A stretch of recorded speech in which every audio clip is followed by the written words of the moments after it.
जय सिया राम, जय सिया राम, जय जय सिया राम।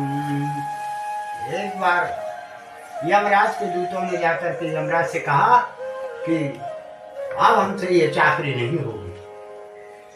गंगा मैया ने इतना उत्पात मचा कर रख दिया है मृत्युलोक में, क्या हम किसी प्राणी को लेने के लिए जाते हैं तो वह विष्णु भगवान के दूत आ जाते हैं और हमारी पिटाई कर देते हैं और हमको मार करके भगा देते हैं।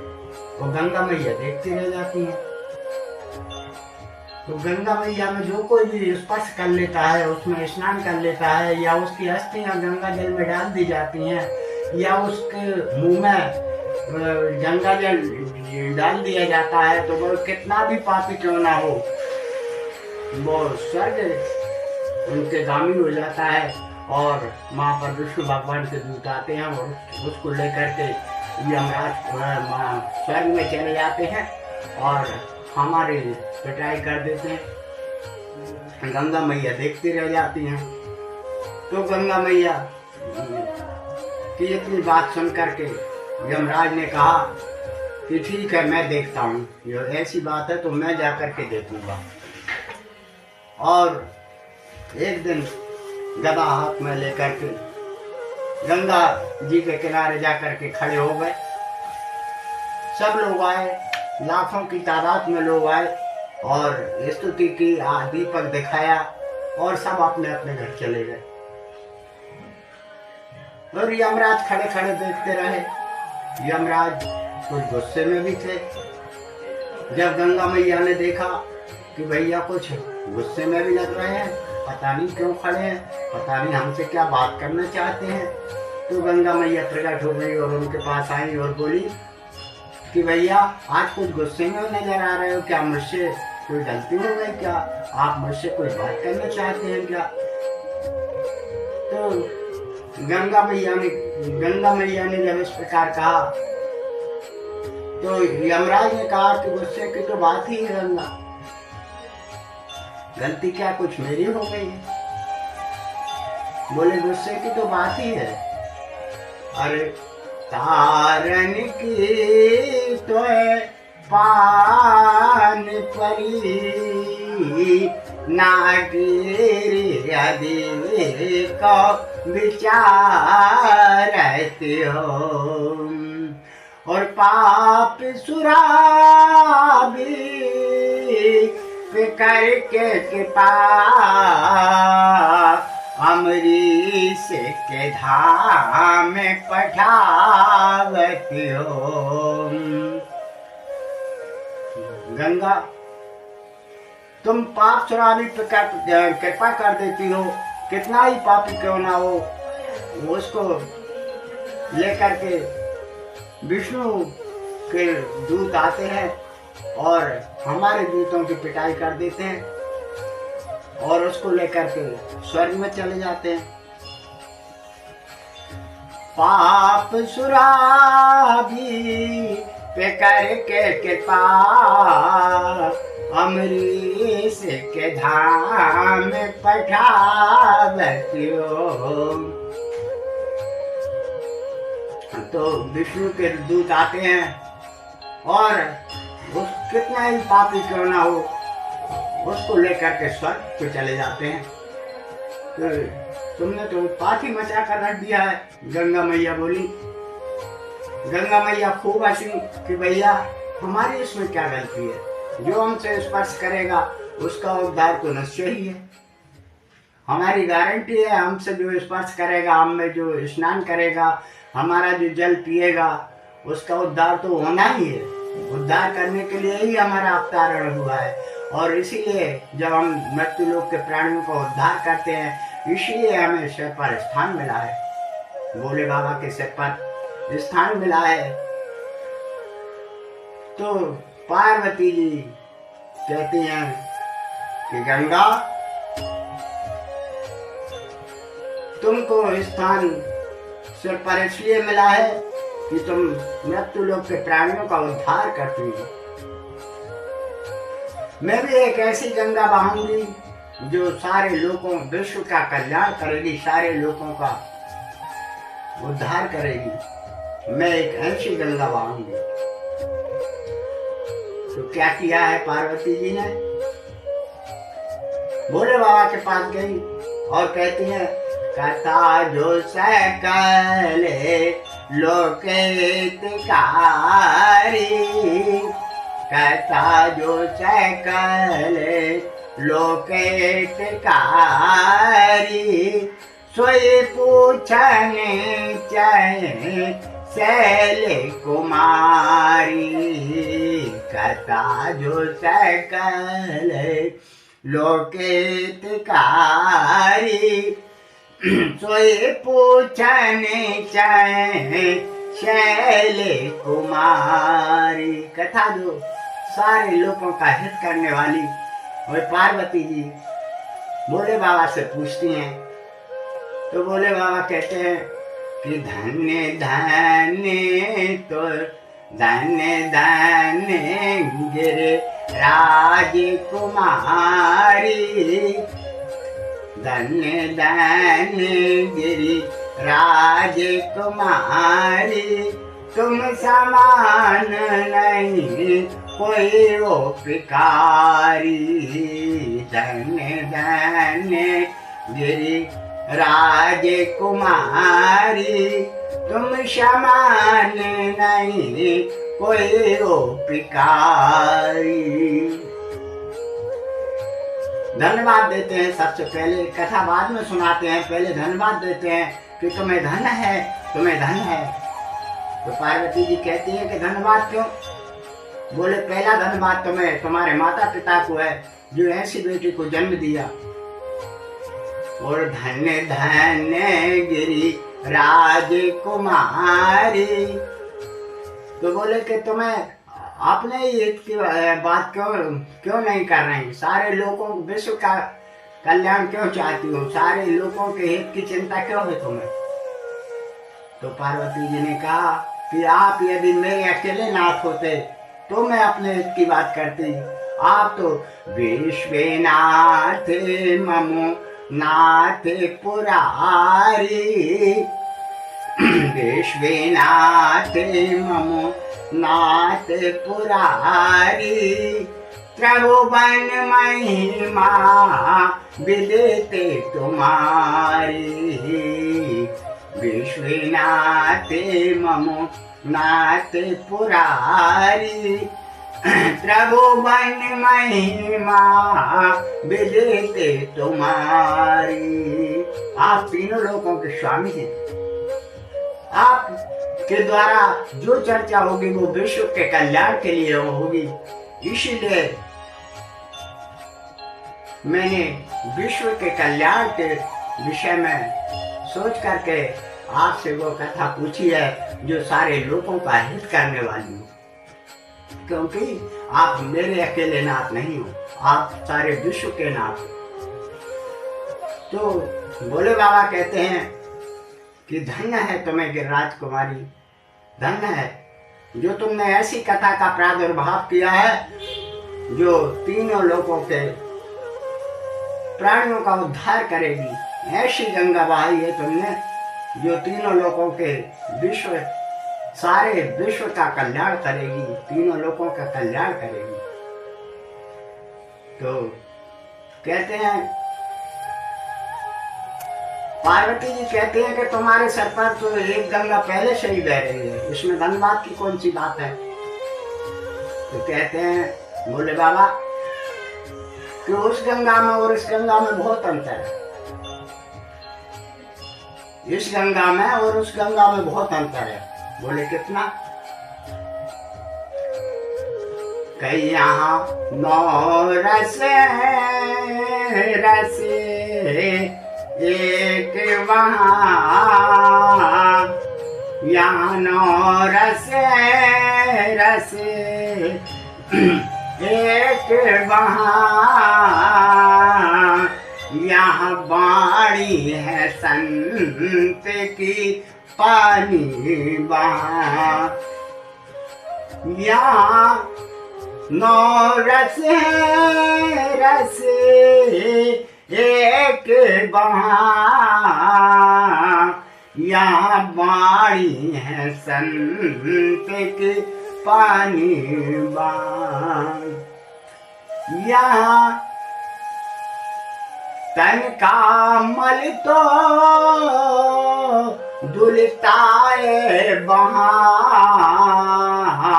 लेकिन मन का मल तो धुलता ही नहीं। यहाँ डूबता जो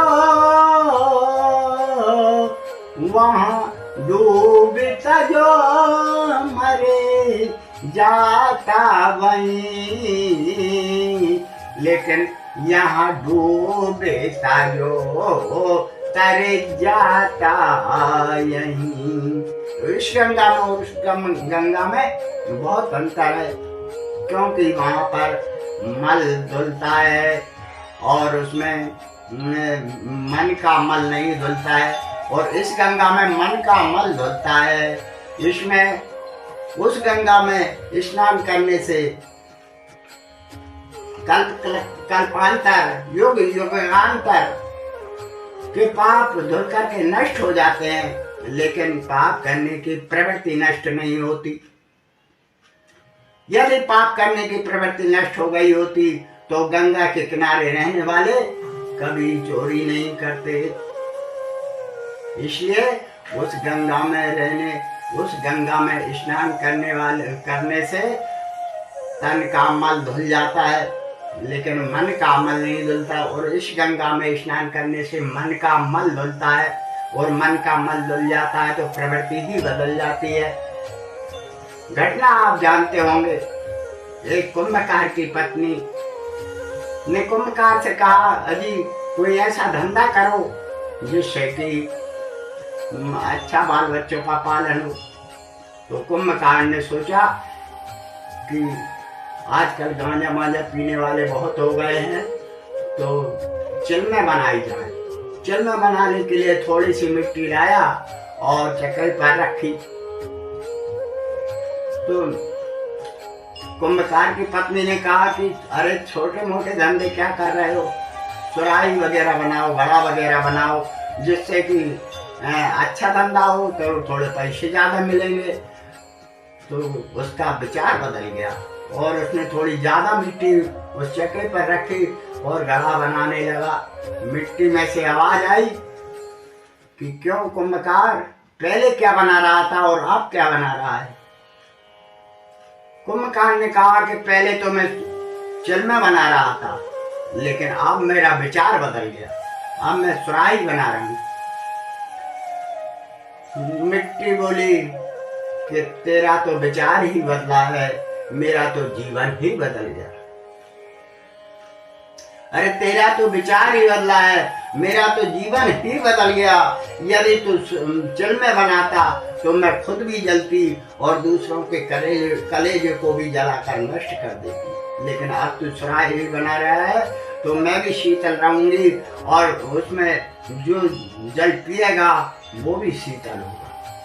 इसलिए जब व्यक्ति के विचार बदलते हैं तो जीवन ही बदल जाता है। इसलिए इस गंगा में और उस गंगा में बहुत अंतर है। इस मानस से उस इस रामचरित के मानस से उस मानस की तुलना ही नहीं। उस सरोवर को भी, इस सरोवर को भी एक सरोवर की ही उपाधि दी गई है और वो तो सरोवर है ही। इसलिए इस सरोवर में और उस सरोवर में बहुत अंतर है। तो कहता जो सकल लोकेत कारी सोई पूछन चैन शैल कुमारी। कहता जो सकल लोकेत कारी सोई पूछन चैन शैले कुमारी। चिंता चापन को नहीं खाया, को जग जाई ना व्यापी माया। तुलसीदास जी महाराज कहते हैं कि चिंता हर मनुष्य को व्यापती है, ऐसा कोई नहीं है जगत में जिसको चिंता ना व्यापी हो। यदि कोई कहता हो कि मुझे चिंता नहीं व्यापी, ऐसा कोई प्राणी हो ही नहीं सकता, क्योंकि कोई अन्य दुखी, कोई धन्य दुखी, और दिखता है ना कोई यहाँ सुखी। कोई अन्य दुखी, कोई धन्य दुखी, कोई नारी बिन दुख आ रहा है। कोई पुत्र बिना, कोई पत्नी बिना, कोई अन्य बिना दुख आ रहा है। ऐसा कोई प्राणी नहीं है जो किसी ना किसी कारण से दुखी ना हो। तो कुछ लोग इकट्ठे होकर के तुलसीदास जी महाराज के पास गए। तुलसीदास जी महाराज से कहा कि आप इतने बड़े भक्त हैं, आपने रामचरितमानस की रचना की है, क्या आपके रामचरितमानस से इस चिंता से बचा जा सकता है, और क्या क्या इससे हमें फायदे हैं? तो तुलसीदास जी महाराज कहते हैं कि फायदे तो बहुत से हैं, आज का व्यक्ति फायदा पहले चाहता है। तुलसीदास जी महाराज ने कहा कि फायदे तो इतने हैं कि आप ले नहीं सकते। तो बोले कि चिंता रूपी सर्पणी यदि किसी को खा ले तो उसमें कौन सा जहर ना चढ़ पाए, ऐसा कोई मंत्र है इसमें? बोले हाँ है। तो मंत्रे महामणि विषामु ब्याले के, मंत्रे महामणि। तुलसीदास जी महाराज कहते हैं कि मंत्र है महामणि रूपी जो मणि है, राम नाम रूपी जो मणि है, उसको अपने पास रख लो, और यदि वो अपने पास रहेगी तो वो चिंता रूपी सर्पणी खाएगी तो सही, डंक तो मारेगी, लेकिन वो डंक का असर तुम्हें नहीं होगा। तो मंत्रे महामणि विषामु ब्याल के, मेटत करने कुंक भाल के। मंत्रे महामणि विषामु ब्याल के, मेटत करने कुंक भाल के। यह रामचरितमानस साधारण ग्रंथ नहीं। इस रामचरितमानस के लिए शिव जी के पास गए और शिव जी से पूछा कि यह कथा क्या आपने लिखी है? बोले कि नहीं, मैंने नहीं। मैंने यदि ये कथा लिखी होती तो मैं अगस्त जी के आश्रम में क्यों गया होता? हम अगस्त जी के आश्रम में गए और वहां पर जाकर के हमने कथा सुनी। एक बार बड़ी मकर नहाए, सब मुनि से आश्रम सिधाए। चली सती जगत जननी भवानी, पूजे ऋषि अखिलेश्वर जानी। एक बार बोले बाबा उन्हें अपने जग जननी भवानी उनको साथ में लेकर के और कुंभज ऋषि के आश्रम में गए और वहां पर जाकर के कथा सुनी। तो भोले बाबा ने वहां पर जाकर के कथा सुनी तो भोले बाबा कहते हैं कि हमने यदि कथा लिखी होती तो हम अगस्त जी के आश्रम में जाकर के कथा क्यों सुनते? तो मैंने ये कथा मैंने नहीं लिखी। तो अगस्त जी से पूछा गया, अगस्त जी क्या आपने ये कथा लिखी है? बोले हमने नहीं। तो तुलसीदास जी महाराज से पूछा गया कि तुलसीदास जी महाराज, क्या आपने ये कथा लिखी है? तुलसीदास जी महाराज कहते हैं कि हम तो पहले वाल्मीकि जी ने लिख दी थी। तो वाल्मीकि जी ने लिख दी थी। वाल्मीकि जी से पूछा तो बोले कि हाँ, हमने नहीं। शिव जी ने ये कथा शिव जी ने पार्वती जी को सुनाई थी। तो शिव जी से पूछा गया तो शिव जी कहते हैं, हाँ, शिव जी से पूछा गया कि ये कथा रच माये से मणि मानस राखा, सुषमय जानी शिवासन भाषा। रच के महेश ने अपने हृदय में रख लिया था और वह समय जान करके पार्वती जी को ये कथा सुनाई। कागभूषण जी ने गरुड़ जी को ये कथा सुनाई।